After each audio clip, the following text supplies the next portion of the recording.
The purpose of this lab is to observe Newton's second law of motion using an object moving at constant velocity.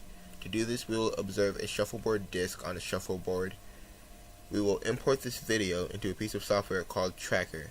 Using this software, we will take measurements about the object and use these measurements and the video to create a graph and data points of the object's motion over time.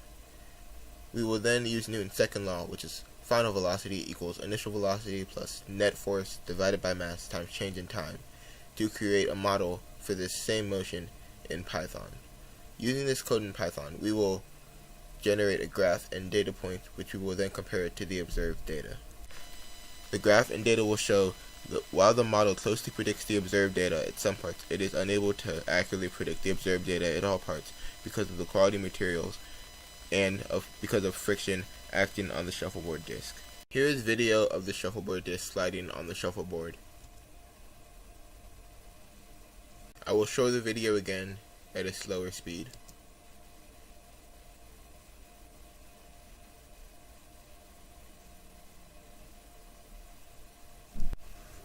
Here is the video placed into the Tracker software. The disk has been placed at the origin to zero all measurements, and the disk will move along the x-axis. The coordinate axes have been oriented so the disk will be moving in the positive x direction. Using Tracker, the length of the video has been shortened so that only the frames where the disk is seen in motion will be used. Using the measurement tool, we can determine the length of the disk. Knowing the length of the disk, we can determine how far the disk moves. This data is then collected and graphed.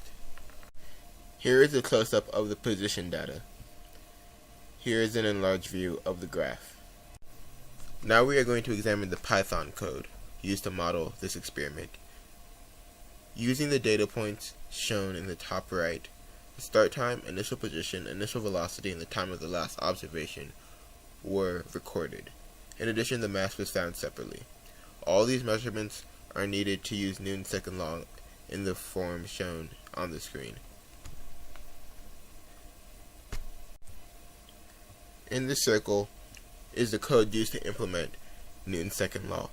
In this code, the net force is set equal to a vector of zeros. Because velocity is constant, net force must be zero.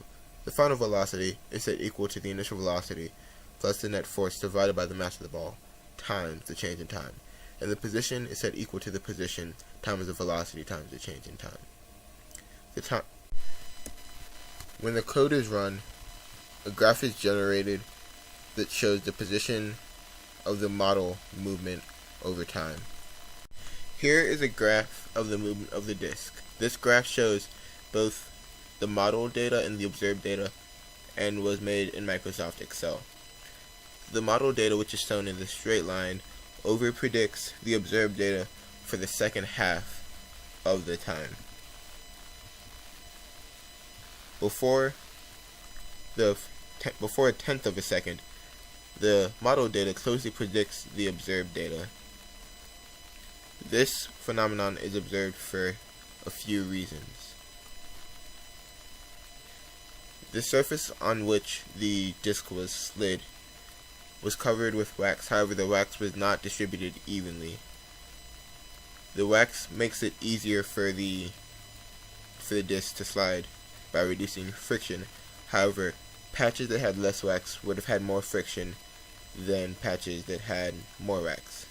In addition, this shuffleboard disk has been used before, and the bottom of it was worn in several places and scratched.